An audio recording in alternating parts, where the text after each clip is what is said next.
انا بقيت سواق ميكروباص. اوه ماي جاد، واو. لا لحظة، ايه؟ لا مش للدرجة دي طبعا. انت نموذج حقير. القصة وما فيها صديقي العزيز ان انا اليوم حصلت 200 جنيه فكة، وهي بالنسبة لي احلى من المرتب. هتسألني ليه؟ هقول لك باختصار شديد يا صديقي العزيز، أنا لما بركب مواصلات ببقى شايل هم لو بعت له 50 أو 100 أو 200، خصوصا لو الأجرة مثلا كانت 7 6 8، أو لو أنا راكب وهنزل قريب كتير. فاليوم وأنا في الشغل حصل موقف ظريف قدرت أطلع فيه ب 250 جنيه فكة. 200 جنيه فكة.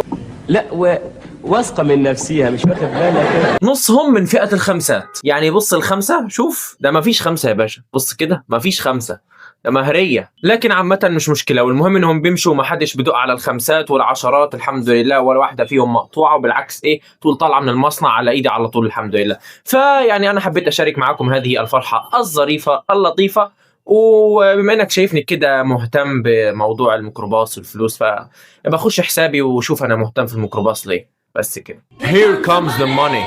Money comes. Here comes the money. Money.